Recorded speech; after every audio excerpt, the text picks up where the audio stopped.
자, 여러분 반갑습니다. 에듀윌에서 ERP 정보관리사 물류를 담당하는 유슬기 교수입니다. 자, 이번 시간 여러분들요, 2023년도 마지막 시험이었죠. 6회차 이 11월 25일 날 시행이 되었던 물류 1급에 대한 이론 문제 풀어보도록 하겠습니다. 자, 제일 첫 번째, 이 경영혁신과 ERP에 대한 문제들이 5문항이 출제되고 있고 2점씩 배점을 가지고 있죠. 자, ERP 시스템과 그 다음 SCM이다 라는 모듈 실행함으로써 얻는 장점으로 가장 적절하지 않은 것, 즉 단점 찾기겠죠. 공급 사실의 가시성 확보로 공급 및 수요 변화에 대한 신속한 대응이 가능하다. 이 SCM이다라고 해서 공급망 관리라는 거기 때문에 공급 사슬에 의해서 가능하죠. 자, 정보의 투명성을 통해서 재고 수준을 감소하고 재고 회전율을 증가를 달성할 수 있고요. 공급 사슬에서의 계획, 조달, 제조, 그다음 배송 활동 등 통합 프로세스를 지원하죠. 자, 사실은 앞에 있는 내용들 모두 다 맞는 표현이었기 때문에 그냥 가볍게 보시면 되겠고요. 4번 왜 틀렸는지 볼게요. 자, 마케팅, 판매, 고객 서비스를 자동화함으로써, 자, 여기까지는 맞아요. 이 모든 것들을 자동화하고 있는 것은 맞지만 현재 및 미래 고객들과 상호작용을 한다라고 했을 때 이 미래 고객들과의 상호작용 이런 것들은 해당 사항이 없다더라. 그래서 정답은 4번이었습니다. 자, 그 다음 갈게요. ERP 도입에 기업의 사원들을 위한 ERP 교육을 계획할 때 고려사항으로 가장 적절하지 않은 것. 자, 전사적인 참여가 필요함을 강조한다. 그렇죠. 누구 한 사람만 노력한다고 되는 것이 아니라 모두가 다 열심히 해줘야 됩니다. 자, 그리고 구축했다고 해서 끝나는 것이 아니라 지속적인 교육을 계속해서 해주면서 새롭게 업데이트되는 기술들에 대해서, 기능에 대해서 익혀야 되겠고요. 자, 최대한 ERP에 커스터마이징이 필요함을 강조한다 라고 하는데요. 커스터마이징은 주문 제작입니다. 여러분들 우리가 어떤 물건들을 만들었다고 했을 때요. 혹은 집에 우리가 오래된 낡은 아파트에 들어간다고 했을 때 그 안에 인테리어를 모두 다 자기 마음대로 제각각 바꾸잖아요. 이런 주문 제작, 내 마음대로 바꾸는 걸 커스터마이징이라고 하는데 ERP 시스템은 이미 선진화된 프로세스를 구축해 놓은 상태이기 때문에 이걸 내 마음대로 주문 제작하듯이 다 뜯어 고치게 되면은 어때요? 오히려 비효율을 초래할 수 있는 위험성이 있기 때문에 커스터마이징은 최소화함을 이야기합니다. 따라서 최대한 커스터마이징을 하자라는 표현을 틀렸습니다. 자, 자료의 정확성을 위한 철저한 관리가 필요함을 강조하고 있죠. 그 다음 3번입니다. 아웃소싱에 대한 설명으로 가장 적절하지 않은 것. 아웃소싱이라고 하는 것은 우리의 업무를 일부 떼어다가 외부에다가 요청하고 외부에다가 맡겨두는 거죠. 자, 이런 아웃소싱은 보통 기업들이 청소나 이런 용역에 대해서 많이들 아웃소싱을 맡기고 있는데요. 자, ERP 시스템을 구축하는 절차나 이런 것들이 개발자, 요즘 인건비도 비싸다던데 구하기도 쉽지 않아. 이런 부분들, 그리고 또 그 개발자를 내가 데려와서 개발을 한다고 했을 때 이걸 언제 구축할 수 있을지, 중간에 혹시라도 문제가 발생하면 그것을 충분히 해결할 수 있는지, 모든 것들이 다 걱정이 태산인 사장님 어떻게 하시면 되겠습니까? 그렇죠. 외부에 이미 성공한 업체에게 맡기는 거죠. 자, 이런 것들을 이제 아웃소싱이라고 합니다. ERP 자체 개발에서 발생할 수 있는 기술력 부족을 해결할 수 있고요. 아웃소싱을 통해 기업이 가지고 있지 못한 지식을 또 추가적으로 획득할 수가 있죠. 이미 아웃소싱 업체는 그쪽의 전문가들이기 때문에요. 다 검증이 되어 있는 기술과 지식들을 가지고 있어서 그걸 내가 그대로 흡수한다고 생각하면 됩니다. 자, ERP의 개발과 구축, 운영, 유지 보수에 필요한 인적 자원을 절약할 수 있습니다. 굳이 내가 이 개발자 비싼 인력에 대해서 내가 우리 회사에서 채용을 해서 매월 나가는 것이 아니라 그 정도 비용이라고 한다면 아주 우수한 외부에 있는 이 ERP 시스템을 충분히 내가 월 구독료 내듯이 내고서 진행할 수 있는 거죠. 자, ERP 시스템 구축 후에는요, IT 아웃소싱 업체로부터 독립적으로 운영할 수 있다. 자, 언뜻 보면 그럴 수 있을 것 같아요. 너네가 와서 일회성으로 구축하고 가면 된다? 아니죠.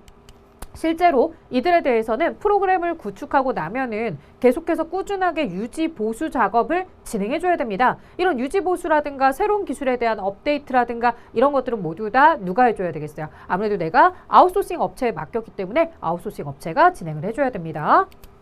자, 4번입니다. 기업이 클라우드 ERP를 통해서 얻을 수 있는 장점으로 적절하지 않은 것. 자, 1번에 대해서 많이들 논란이 있었나 봐요. 안정적이고 효율적인 데이터 관리를 할 수 있다라고 되어 있습니다. 요거 클라우드 ERP의 장점입니다, 여러분들. 그 다음에요. 시간과 장소의 구애를 받지 않고 ERP 사용이 가능하죠. 여러분들 왜 네이버 클라우드라든가 지금 클라우드라는 표현을 쓰지 않지만 뭐 마이박스나 이런 것들 생각을 해보세요. 내가 그 장소에다가 내가 웹상에다가 뭐를 해놓고 내 자료를 다 올려놓고서는 그리고 나서 내가 필요할 때마다 어느 PC에서든 혹은 모바일에서도 이 인터넷이 연결이 되어 있다고 한다면 마이박스에 접근해서 언제든 자료를 꺼내볼 수 있는 것처럼 이런 클라우드라는 것이 존재하고 있다면 어디서든 우리가 업무가 가능한 환경인 거죠. 그래서 재택근무나 이런 것들이 가능해지게 되고 스마트워크가 되는 거죠. 자, 장비 관리 및 서버 관리에 필요한 IT 투입 자원을 감소할 수 있다. 굳이 내가 뭐를 하지 않아도 돼요. 서버를 우리 회사에 구축하거나 그럴 필요가 없더라는 거죠.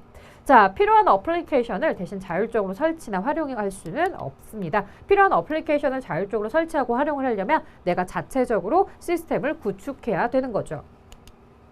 자, 그 다음에 ERP 시스템의 성공적인 도입을 위해서 고려해야 할 요건으로 가장 적절하지 않은 것 이렇게 물어보고 있습니다. 자, ERP 시스템을 성공적으로 도입을 해야 된다라는 걸 항상 저희 교재에서도 이야기하고 있죠. 왜냐? 그냥 구축한다고 해서 다 되는 것이 아니다. 혹시라도 중간에 이러한 변수들을 가지고 있으면 성공적인 구축이 될 수 없기 때문에 항상 성공적인 도입을 위해서 우리가 주의해야 될 사항을 교재나 시험에서 늘 이야기합니다. 제일 첫 번째, 경영진의 확고한 의지가 있어야 됩니다. 경영진이 구축하자라고 했다가 다음날 생각해보니까 돈이 너무 많이 드는 것 같아서 구축하지 말자라고 해요. 또 그 다음날 와서는 아니야, 그래도 우리도 새로운 시스템을 도입해야지 라고 구축하자라고 해요. 자꾸 왔다 갔다 하면요, 직원들도 일하면서 뭐라고 생각해요?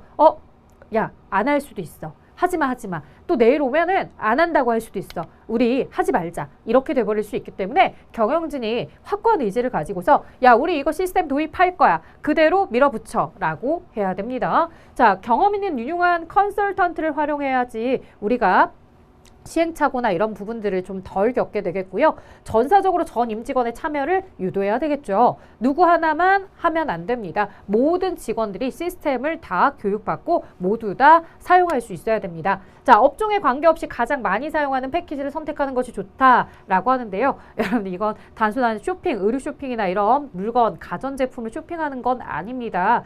자, 가전제품도 사실 그래요. 우리 집에 맞는 가전제품, 우리 집 사이즈에 맞는 것들에 맞춰서 우리가 구매를 하잖아요. 마찬가지 이런 사소한 TV라든가 냉장고라는 가전제품도 내 집에 맞는 사이즈를 넣는 것처럼 이런 내용들도 마찬가지로 ERP 시스템은 더욱더 중요한 거기 때문에 남들이 한다고 해서 좋은 게 아니야. 베스트셀러 1위가 좋은 게 아니에요. 나한테 맞는 걸 하셔야 됩니다. 그래서 이렇게 4번에 이야기를 하죠. 제가 어디서 그런 얘기를 봤어요. 수능 준비하는 친구들 보니까는 뭐 무조건 일타 강사 강의만 쫙 깔아서 이렇게 이제 일타 강사니까 나한테도 일타야 라고 하면서 이렇게 쭉 구매를 했다고 하는데 실제로 그걸 별로 좋은 방법이 아니라고 하더라고요. 남들한테는 다수의 입맛을 충족시킬 수 있는 일타 강사일 수는 있지만 나에게 맞지 않을 수 있다는 거죠. 그렇다면 나 자신에게는 일타가 아니다. 뭐 이런 얘기도 하는 걸 들었는데 마찬가지예요. ERP 시스템도 모두가 다 그 시스템을 구축했다고 해서 다 맞는 건 아닙니다. 실제로 더 좋은 회사에도요. ERP 시스템의 버전들이요. 굉장히 여러 가지가 있습니다. 뭐 아이큐브도 있고 스마트 A도 있고 그 외에도 또 여러 가지 뭐 ERP10도 있고 여러 버전이 계속해서 나오지만 그렇다고 해서 내가 그것을 계속해서 바꾼다기보다는 내 회사에 맞는 것을 선택하는 거죠. 자, 이제 드디어 물류 내용입니다. 수요 예측 기법 중 정량적 분석에 관한 설명으로 가장 적절한 것. 사실 이제 정량적 방법이다, 정성적 방법이다 이런 걸 이제 구분하는 것들은 물류 2급에서 이야기했다고 한다면 물론 1급도 나오지만 1급은 이 정성적, 정량적 방법 중에 정량적 방법들에 대한 설명을 두고서 이 설명들 중 틀린 거 혹은 올바른 거 이렇게 물어보고 있습니다. 자, 아리마 분석에 대해서는 사실 잘 모르실 수도 있는데요. 이 아리마는 판매 자료 간의 상관관계를 분석해서 이렇게 상관 요인과 이동 평균 요인으로 구분하고 이를 통해 수요를 예측하는 방법입니다. 그래서 이동 평균 요인이다라는 것들을 가지고서 하는 거 아리마 분석 맞는 설명입니다. 자, 어차피 적절한 설명이었기 때문에 정답은 1번에서 나왔었고요. 나머지 2, 3, 4번이 틀린 내용을 이야기해 보도록 할게요. 자, 지수평활법이라는 거, 지수평활상수를 이용해서 우리가 계산을 하는 건데요. 평활상수 값이 크면요. 과거의 변동을 더 많이 고려하는 것이 아니라요. 최근의 변동을 더 많이 고려하는 겁니다. 반대로 평활상수 값이 작아지면 과거의 변동을 더 많이 고려하는 내용이고요.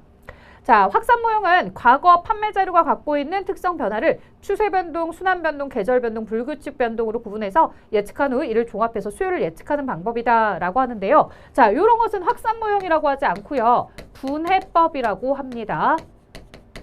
자, 그럼 아래 제품의 수명주기 이론을 바탕으로 혁신효과, 모방효과를 구분하고 이를 추정해서 통해 수요를 예측하는 방법은 반대로 확산 모형이다라고 이야기합니다. 그래서 설명 자체에 요 확산 모형과 분해법이라는 것을 좀 섞어 놓고서 여러분들에게 혼동을 주는 문제였습니다. 실제로 이런 내용들은 여러분들이 답을 찾기가 쉽지가 않았을 것 같습니다. 왜냐? 우리가 보통 확산 모형 분해법 이런 걸 기억한다기보다는 그 안에 있는 추세 변동이 뭔지, 순환 변동이 뭔지, 계절 변동이 뭔지, 그 다음 제품의 수명주기 이론이 무엇인지 이런 거 위주로 조금 더 디테일하게 기억을 하고 있었기 때문에 그보다 더 큰 카테고리였던 이런 분해법, 확산 모형 이런 단어들은 좀 어색할 수 있었던 문제예요. 자, 어찌되었든 정답은 1번이었고요. 7번 갑니다. 자, 손익분기점 분석을 이용한 목표 매출액을 산출하면 얼마입니까? 라는 표현이 나오네요. 자, 이건 이제 여러분들이 공식을 외워서 하시는 분들이 있을 것 같아요. 자, 연간 고정비에 대해서 이렇게 120만 원이다 라고 한다면 지금 제품의 판매 가격, 단위당 판매 가격이 1,000원이고 변동비가 400원입니다. 즉 하나씩 팔 때마다 600원이 남습니다. 라고 이야기를 하겠죠. 자, 그러면 지금 현재 120만 원 나누기 600원이다 라고 하면 2,000개가 손익분기점의 판매량, 2,000개의 손익분기점 판매량에다가 개당 판매 가격 1,000원씩 곱해주면 200만 원의 손익분기점 판매량이 나온다. 자, 저처럼 이렇게 계산하는 친구들도 있었을 거고요. 혹은 어떻게 계산하냐면 1 마이너스 변동 비율, 다시 말해 1,000원에서 400원에 대한 변동 비율을 차감해서 공원이익률로 계산하는 경우도 있겠죠. 자, 그럼 이렇게 지금 현재 1,000원 중에 400원이다 라고 하면 0.4가 됩니다. 자, 이거 그대로 여러분들이 120만 원 나누기 0.6 하시면 200만 원의 손익분기점의 매출액도 금방 구할 수가 있는 거죠.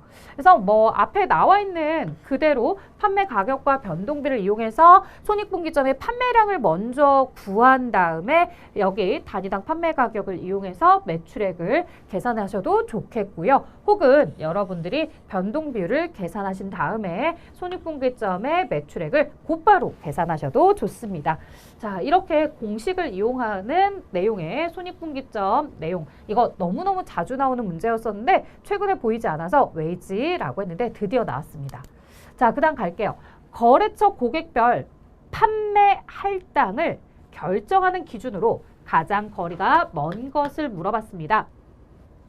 자, 거래처 고객의 판매 실적, 아무래도 판매 할당을 할 때는 그 거래처가 어느 정도의 실적을 내고 있느냐, 한 달에 얼마너치를 판매하고 있느냐, 1년 동안 얼마나 판매를 하고 있느냐, 이런 실적에 따라서 좀 잘 판매하는 곳에, 장사가 잘 되는 곳에 더 많은 것을 할당하려고 하겠죠.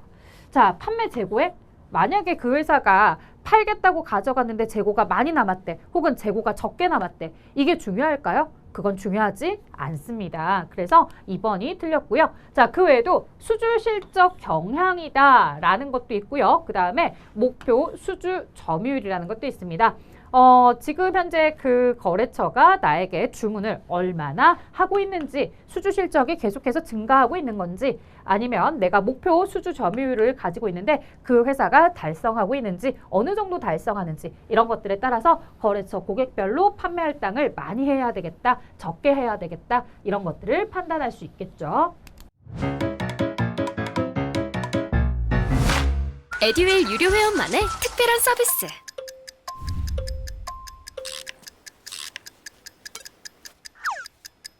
하치하차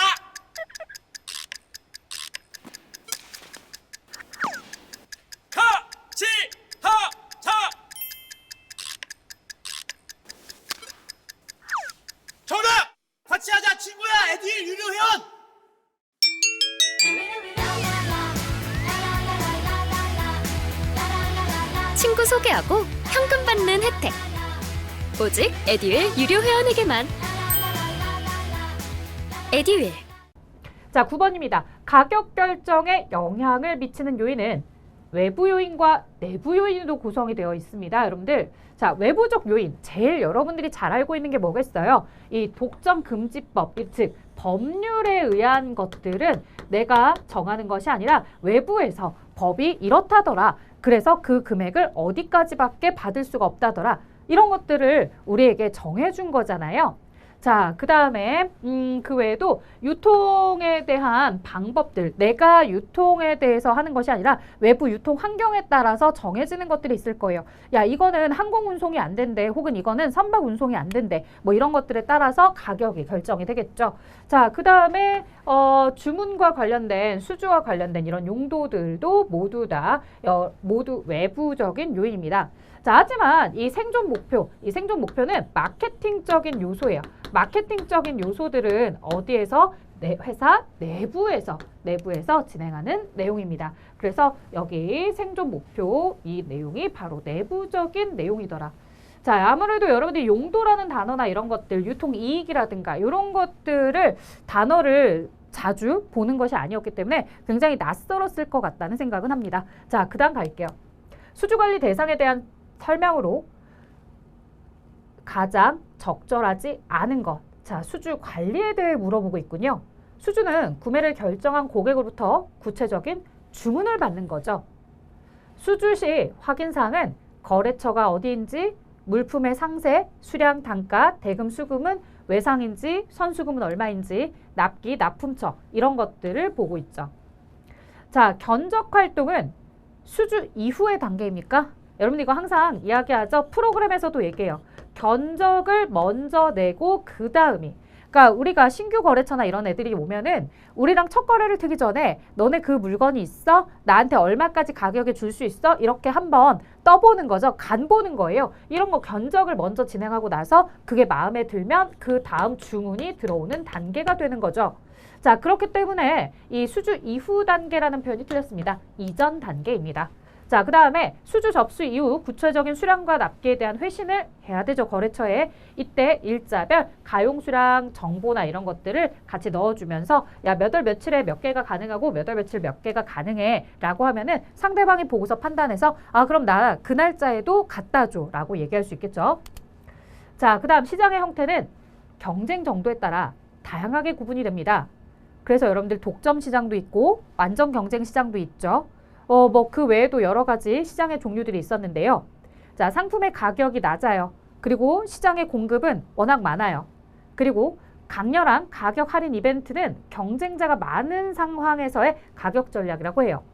자, 여기까지 왔을 때 잘 감이 안 올 수도 있어요. 자, 수요자와 공급자 모두 해당 제품의 시장 가격에 대한 정보를 가지고 있고요. 시장 참여자가 자유로워서 참가자 개개인이 시장에 미치는 영향력이 적대요. 왜? 모두가 다 참여하고 있으니까. 이런 것들은 바로 완전 경쟁인 거죠. 자, 그 다음에요. 이미 제품 가격이 최저 가격을 형성하고 있기 때문에 매출과 이익률을 높이기 위해서 비가격 경쟁 방법에 의한 가격 유지 정책이나 이런 걸 통해서 꾸준하게 내 제품이 그 가격에 팔릴 수 있도록, 그래서 내가 팔아서 손해를 보는 게 아니라 팔아서 계속해서 꾸준하게 이익을 낼 수 있도록 여러 가지로 고민해야 되는 게 바로 완전 경쟁 시장입니다. 자, 그 다음 보도록 할게요. 매출 채권 회전율에 대한 설명입니다. 괄호 안에 들어갈 숫자. 자, 특정 연도의 총 매출액이 400억 원이고요. 매출 채권 기말 잔액이 100억 원이라고 했을 때 매출 채권 회전율인데요. 자, 이 매출 채권 회전율이라는 것은 자, 매출 채권 회수 기간이 아니에요. 회전율은 매출액 나누기 매출 채권 잔액으로 하시면 됩니다. 사실 공식을 찾아보시면 평균 매출 채권으로 나누어라 라고도 하는데요. 이 기말 잔액을 가지고서 계산하기도 하고 평균 매출 채권을 가지고 계산하기도 합니다. 어찌되었든 여기에는 기말 잔액 한 가지 정보만 나와 있기 때문에 기말 잔액으로 나누어 주시면 이렇게 매출 채권 회전율은 4회다 라는 결론이 나오죠. 자, 다음 볼게요. 수요란 경제 주체가 상품 또는 서비스를 구매하고자 하는 욕구를 의미한다. 수요의 유형 중에는 어떤 수요란 고객이 구매 의사가 있지만 예산 부족 등의 이유로 구매로 연결되지 못한 수요를 의미한다. 자, 여러분들께 제가 이런 얘기 했었죠. 잠재 수요와 유효 수요가 있습니다. 라고 했어요. 잠재 수요 같은 경우는요. 뭘 가지고 잠재 수요라고 해요? 명품백 사고 싶어. 나 저 슈퍼카 사고 싶어. 하지만 나는 지금 돈이 없네. 라는 이런 욕구. 잠재 수요가 됩니다. 그래서 구매 의사는 있지만 예산 부족의 이유로서 그런 것은 잠재 수요고요. 유효 수요는 뭐였습니까? 실제로 구매할 수 있는 것들에 대해서 나 오늘 저녁에 장 보고 들어가야지. 나 오늘 저녁에 삼겹살 사야지. 이런 것들. 자, 공급망 프로세스 통합을 통해서 공급망 전체 공동이익을 위해 비전을 공유하고 고도의 협업, 실시간 정보 공유 등 상호작용이 요구가 되고 있습니다. 공급망 프로세스에서 생산자와 배송자 단계에 해당하는 프로세스 주기를 물어보네요. 자, 기본적으로 여러분들 공급자와 생산자 간의 주기도 있고요. 생산자와 배송자 사이에도 있고요. 그 다음 배송과 소매업, 그 다음 소매업자와 소비자 사이가 이렇게 있습니다. 이 네 개의 단계들 중에서 여러분들이 뭐 제가 달제, 충주 이런 단어도 알려드렸는데요. 뭐 달제, 충주가 됐든 뭐가 됐든 지금 소매업자와 소비자는 고객의 주문 주기라는 건 충분하게 알 수 있을 것 같습니다.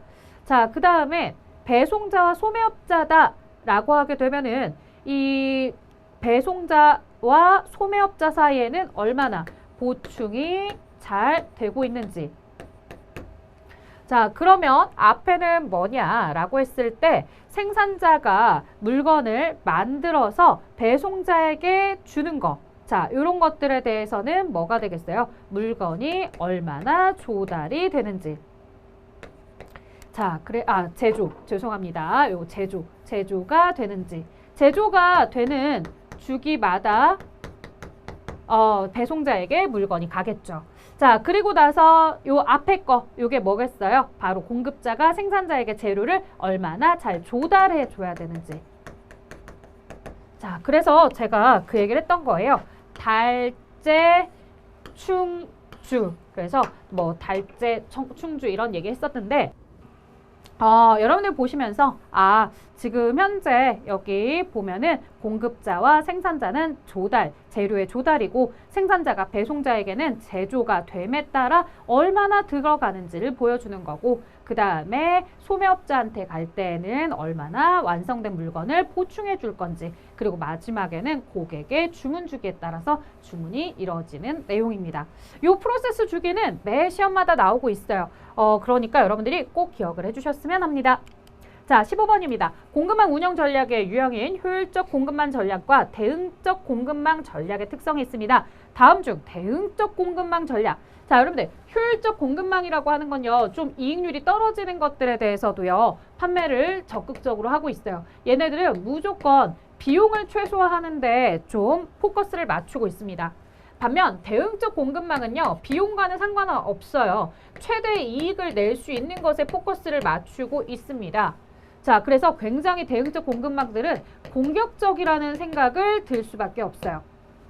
자, 공급망에서 높은 재고 회전율과 낮은 재고 수준을 유지하는 건 역시나 재고 수준이 높아지면 그만큼 회사에게는 여러 가지 기회비용이라든가 창고에 보관 비용이 많이 들어가고 있기 때문에 굉장히 꺼려하는 것들 중에 하나죠. 이런 낮은 재고 수준을 유지해서 비용을 최소화시키자는 건 효율적 공급망에서 나올 수 있는 생각입니다.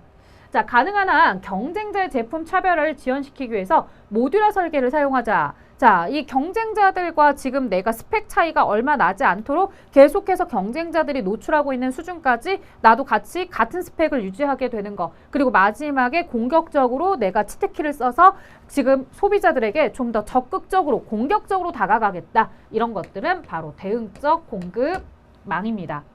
자, 그 다음에 예측 가능한 안정적인 수요를 가지고 있고요. 이익률이 낮은 제품에 대응하는 거, 아무래도 안정적인 거, 이런 거 비용을 최소화시킬 수 있는 거, 이런 부분들은 효율적 공급망이고요. 자, 그 다음에 비용을 증가시키지 않는 범위 내에서 역시나 비용을 줄이자라는 포커스는 모두 효율적 공급망에서 하는 내용들입니다.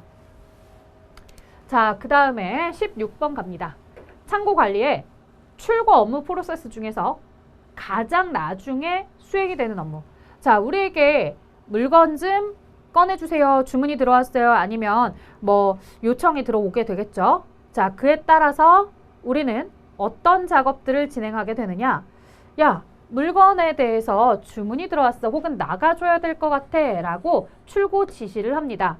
자, 출고 지시를 하게 되면 창고에 가서 오더된 물건을 피킹, 가져오게 되겠고요. 그걸 가지고서 우리가 어디로 보내야 될지 분류를 한 다음에 검사 작업을 진행하게 되겠고요. 그리고 나서 포장을 해서 외부로 내보내면 됩니다. 자, 마지막에 수행되는 프로세스, 출하, 포장이겠죠. 검사하고 나서 포장해야 된다는 사실은 아니까 검사를 먼저 해야지 라는 생각은 안 하실 것 같아요.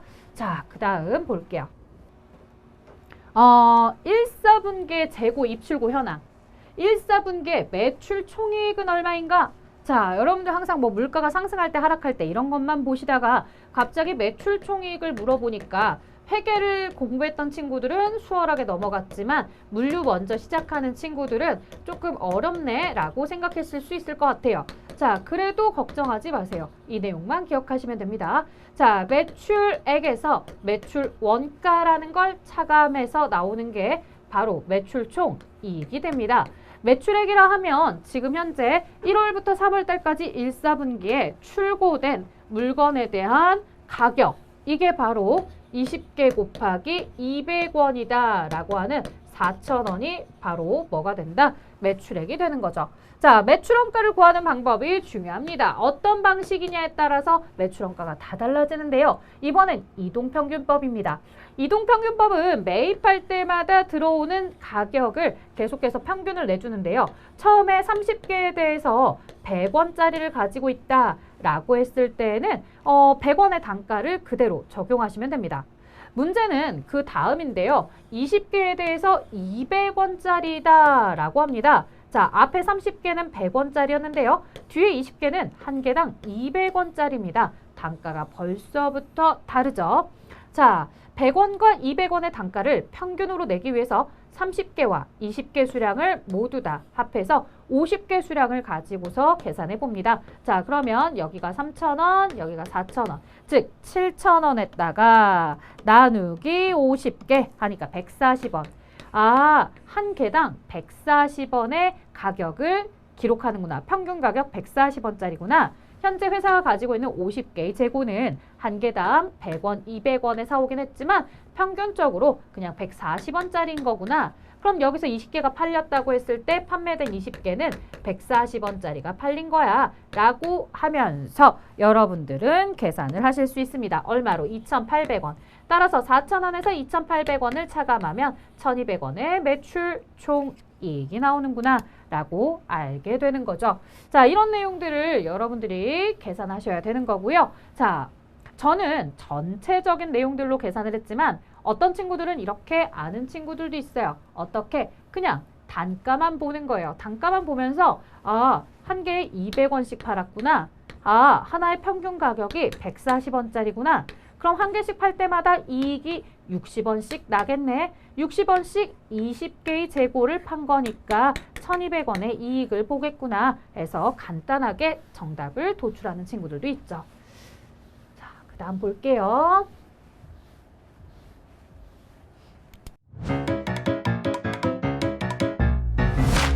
에듀윌 유료 회원만의 남다른 서비스.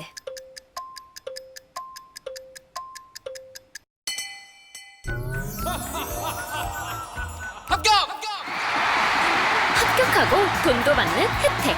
오직 에듀윌 유료 회원에게만. 에듀윌.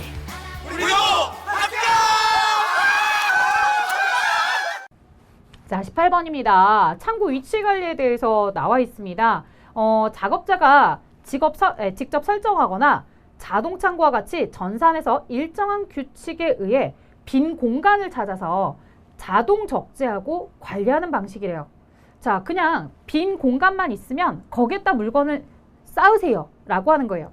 자, 저해율 물품에 적합하며 보관 능력과 시스템 유연성이 높은 방식이다 라고 하는데요. 이렇게 그때그때마다 딱 정해진 자리가 아니라 빈 공간이 있을 때마다 집어넣는 방식은 바로 자유위치 보관 방식이라고 하는 겁니다. 자, 그 다음 볼게요. 19번입니다. 자, A에 공통으로 들어갈 용어를 물어봤습니다. 기존의 ERP 한계를 보완한 창고 관리 전문 정보 시스템으로 창고 관리를 이야기하는 거군요. 그럼 Warehouse Management System 이렇게 해서 WMS를 물어보는 거겠죠. 아래도 마찬가지로 창고 내에서 이루어지는 물품의 입출고 관리, 피킹, 분류, 지표 관리 이런 것들 모두 다 뭐가 되는 거다? WMS Warehouse Management System 이렇게 해서 나온 내용이었습니다. 자, 20번 갑니다. 상품의 재고 회전율을 물어봅니다. 자, 앞서 매출 채권 회전율도 여러분들 계산을 해보셨는데요. 이렇게 전체 판매량을 가지고 옵니다. 5만 개. 자, 그 다음에 나누기 몇 개로 나눠주냐면 1회 주문 수량으로 나누는 것이 아닙니다. 이 기초 재고와 기말 재고를 더하고 2로 나눕니다. 왜? 두 개의 데이터, 기초 데이터와 기말 재고 데이터를 가지고서 계산한 거니까. 자, 이렇게 하면 평균 재고가 몇 개가 나오냐면 5,000개가 나오나요? 5,000개? 자, 그러면 5만 개의 총 판매량에다가 5,000개의 평균 재고량을 나눠주시면 바로 몇 회가 나오느냐? 10회가 나오겠네요. 그래서 정답은 10이었습니다. 굉장히 심플하게 잘 나온 문제들입니다. 여러분들 헷갈리라고 1회 주문량을 넣어주긴 했지만 평균 재고량이라는 걸 기억하고 있어야 되겠죠. 자, 그 다음 갑니다. 구매 관리 중 구매 실무 영역으로 가장 적절하지 않은 것은, 자, 우리가요 구매에 대해서는요 전략을 짜는 단계도 있고요. 그 다음에 구매에 대해서 직접 하게 되는 실무 단계도 있고요. 마지막 구매라는 이 업무를 잘했나 못했나 분석하는 단계가 있죠. 자, 그러면 구매 방법을 결정하는 건 뭐냐? 구매 방법의 결정은 구매 전략입니다.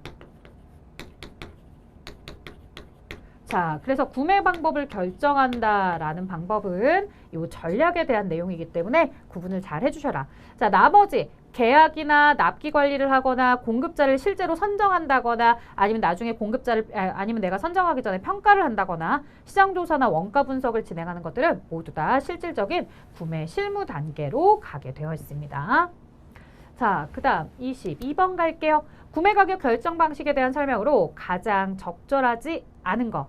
자, 그러면 입찰 경쟁 방식부터 볼게요. 자, 거래처의 공급자 선정 시 입찰 경쟁의 경쟁자들을 이기기 위해서 전략적으로 가격을 조금 낮춰서 쟤보다 내가 1원 깎아서 내야지 내가 초이스가 되겠죠. 이렇게 전략적으로 가격을 결정하는 방식이 있고요. 자, 목표 투자이익률 방식이다 라고 되어 있는데요. 소비자의 구매 의도, 구매 능력 등을 고려해서 소비자가 기꺼이 지불할 수 있는 이거는 소비자가 구매 가격에 대한 지불할 수 있는 수준으로 구매 가격을 결정하는 방식입니다. 목표 투자이익률 방식은요. 그 이익률까지는 무조건 내가 그 정도 이익을 높여야지. 그 정도 이익률을 내야지. 내가 무조건 10%씩은 이익 마진을 남겨야지 라는 생각을 가지고서 가격을 결정하는 방식이에요. 따라서 이 2번이 틀렸네요. 자, 지갑가치 기준 방식이다 라고 하는 건 소비자들이 그 물건에 대해서 이거 한 그릇은 내가 10,000원 정도는 주고서 먹을 수 있어 라고 이렇게 지각하는 가치에 따라서 식당 사장님이 가격을 10,000원 이런 식으로 정하는 거죠. 경쟁기업의 가격 기준 방식. 자, 자사의 시장 점유율이나 이런 것들, 내 회사 이미지, 내가 저가 브랜드 이미지냐, 아니면 내가 가성비에 대해서 좀 중시하는 거냐? 아니다. 나는 고급화 전략을 쓰고 있는 이미지다 라고 한다면 거기에 맞춰서 저가 이미지거나 가성비 이미지면 좀 저렴하게, 아니면 내가 고급화 전략을 쓰고 있다면 가격도 좀 고급화 전략에 맞춰서 비싸게, 이렇게 가격이 나눠지게 되는 거죠. 자, 이런 경쟁 가격, 그 경쟁 기업들보다 내가 쟤보다는 10,000원 비싸게 받아야지, 내가 쟤보다는 10,000원 덜 받아야지, 이런 것들도 가격을 결정하는 방식 중에 하나입니다. 자, 원가에 대한 설명으로 가장 적절하지 않은 거. 원가의 3요소는 재료비, 노무비, 경비 맞습니다.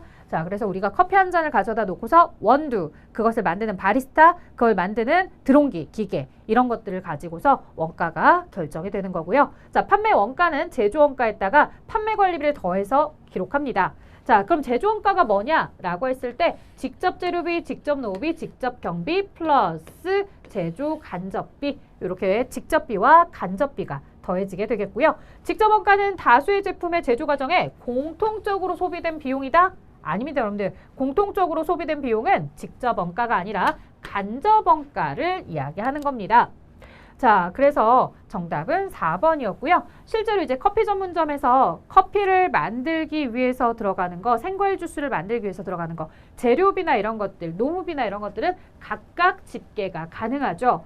하지만 여기에 들어가는 전기요금 같은 이런 공통적으로 소비된 간접비들은요, 굉장히 어렵습니다. 그래서 이런 것들은 직접 원가가 아니라 간접 원가다. 그래서 적당하게 물건의 가격을 배분해 주도록 물건에다가 제품에다가 그 비용들을 배분해 주는 방식을 가져가고 있습니다.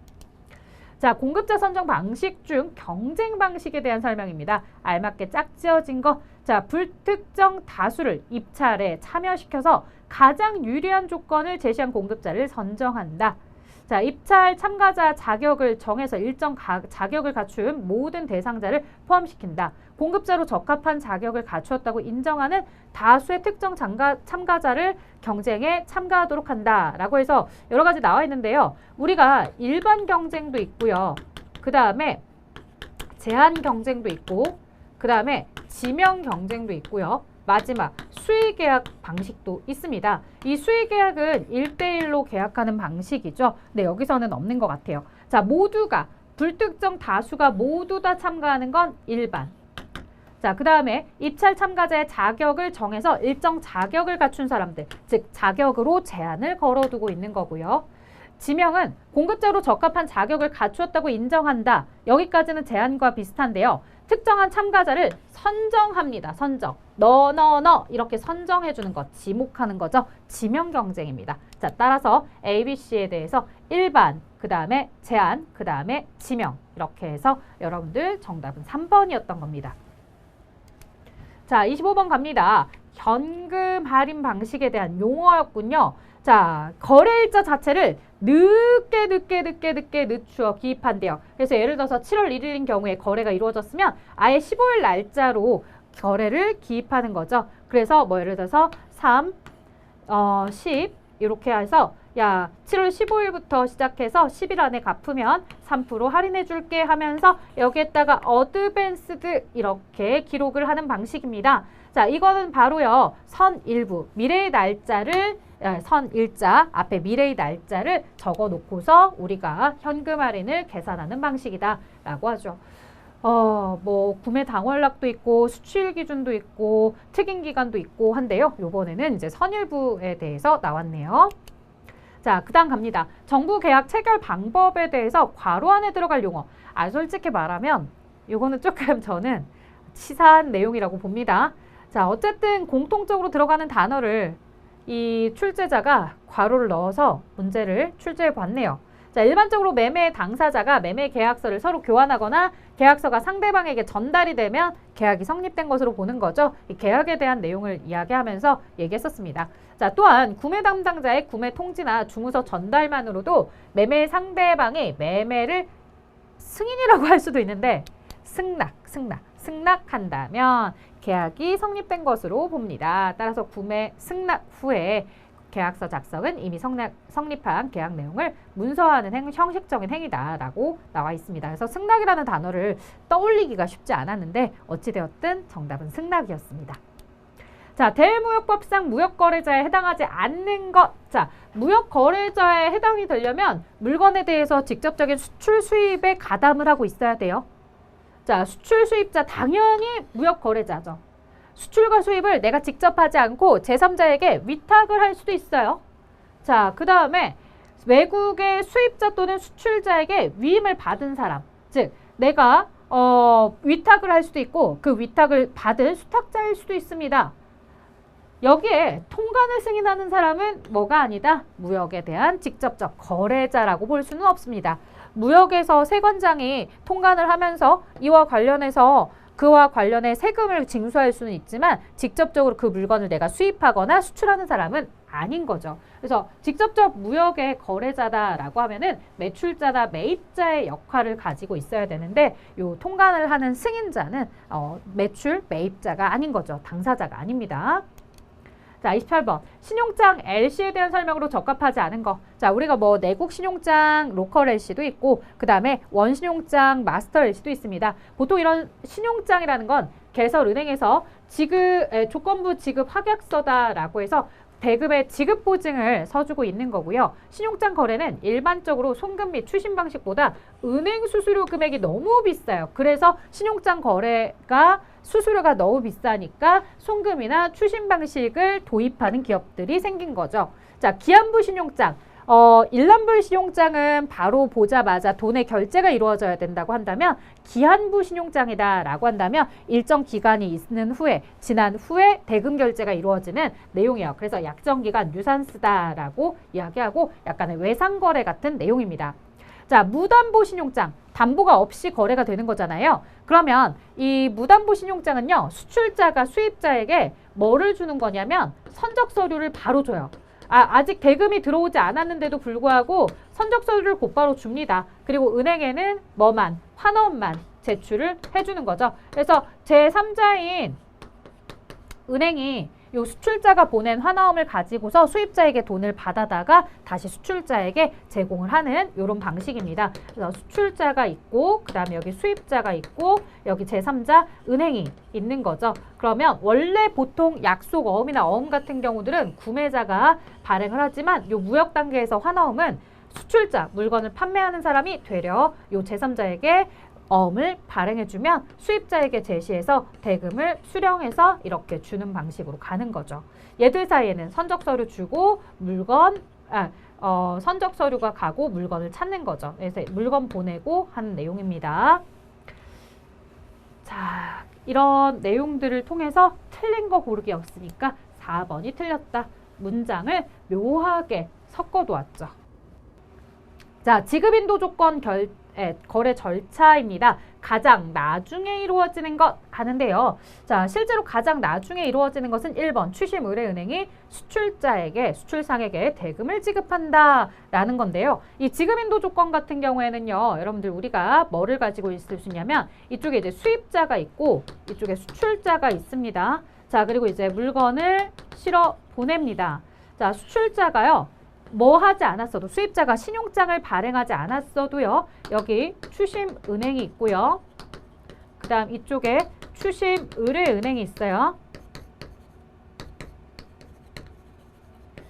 자, 신용장이 없기 때문에 곧바로 수출자가 선박회사에 물건을 실어서 보내면 수출자에게 선적서류가 줍니다.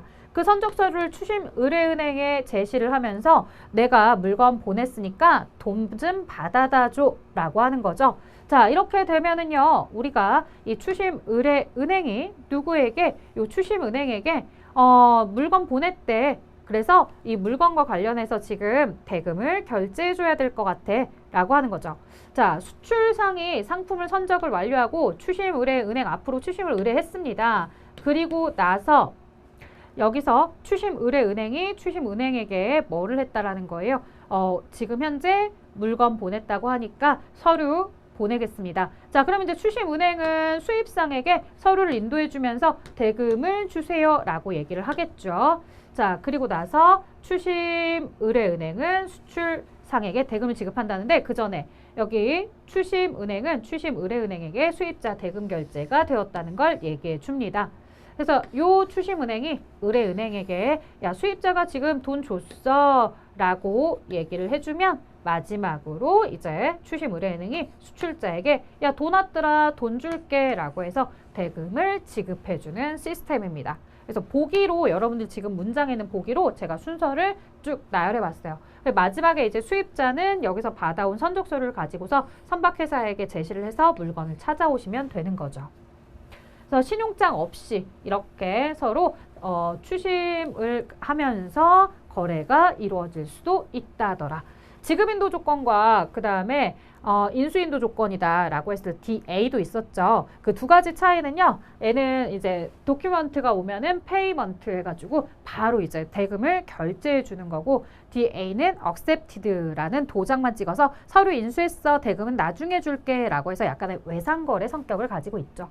자, 그런 것까지 참고해서 기억해 주시면 좋을 것 같고요. 그 다음 갑니다. 우리나라는 대외무역법에 의해서 등록 승인 권한을 각 무역기관장에게 위임하고 있기 때문에 다양한 무역 관련 관계기관이 있다. 무역업을 영위하는 자의 등록 신청을 받아서 무역업에 고유번호를 부여하는 것은 한국무역협회다. 이렇게 정리해 주시면 됩니다. 자, 31번 갑니다. 수출 화물의 선적을 증명하는 필수 서류입니다. 자, 뭐 어떤 송장? 사실 여기서 딱 땡땡 송장이다 라고 하면 커머셜 인보이스, 내가 알고 있는 송장은 상업 송장 하나야 라고 생각해서 상업이라고 쓰시면 되는 거였고요. 화나움과 같이 수출업자가 직접 작성하는 서류로 거래 계산서, 내용 명세서, 대금 청구서의 역할을 담당하고 있고요. 거래 물품의 품목명, 단가, 부대비용, 보험료 총 금액, 지불 방식, 지불 시기 등을 표시하고 있으며 화나움의 발행 금액과 상업 송장의 총액이 일치하도록, 그 다음에 수입 통관 시 세관의 신고 증명자료로서 중요하며 상업송장 금액으로서 관세, 부가세 등의 비용도 계산하게 된다라는 설명들을 여러분들 이 문장을 통해서, 이 문제를 통해서 잘 정리해 두시면 또 나중에 상업송장에 대한 설명들이 문제가 나왔을 때, 객관식으로 나왔을 때 이거 이런 설명 틀렸는데 라고 생각할 수도 있겠죠. 뭐 예를 들어서 일치하지 않아도 된다라고 하면 틀렸어 라고 얘기를 해주시게 되겠죠. 자, 32번 인코텀즈 2020에 대한 내용이 나왔는데요. 이제 우리의 출제자들이 자주 나오는 FOB라든가 이런 것들보다는 조금 더 뭘 안 냈지? 라고 고민해 주시는 것 같아요. 매도인이 수입국의 목적지까지 목적지까지 운송 계약과 운송 비용을 부담한대요. Carry as paid to. 그래서 CPT였어요. to라는데 요 앞에 대문자만 가져다 쓰고 뒤에는 제거. 자, 물품의 인도 장소는 수출국의 합의된 지정 장소, 컨테이너 운송을 포함한 복합 운송에 최적화되어 있는 규칙이다 라고 되어 있고요. 실제로 이제 만약에 뭐가 있었다면, 보험에 가입이 있었다 그러면 인슈런스 I까지 해서 CIP 뭐 이렇게도 생각해 볼 수 있겠지만 여기 보험 가입 의무는 없었기 때문에 I 인슈런스는 나타날 필요가 없는 거죠. 그래서 목적지까지 대금을 지불해 준다, 운송을 해준다 해서 carriage paid to 해서 CPT 정리해 주시면 되겠습니다. 자, 여기까지 여러분들에게 문제풀이 해보았습니다. 어떻게 잘 따라오셨나요? 아무래도 물류는 암기를 해야 되는 내용이 많기 때문에요. 며칠만 손에서 놓는다 하더라도요. 금세 잊어버리더라고요. 저도 역시나 그러한 경험들을 매번 꾸준히 하고 있습니다. 여러분들 시험 보러 가시기 전에는요. 전반적인 내용들을 다시 한번 계속해서 봐주셔야 됩니다. 그래서 시험 일주일 전이 굉장히 중요한 시험이기 때문에요. 일주일 전에 여러분들 누가 더 많이 보는지에 따라서 당락이 좌우가 되니까 꼭 많이 봐주셨으면 합니다. 자, 저는 여기까지 하고요. 실기도 곧 같이 영상에서 보도록 하겠습니다. 자, 수고하셨습니다.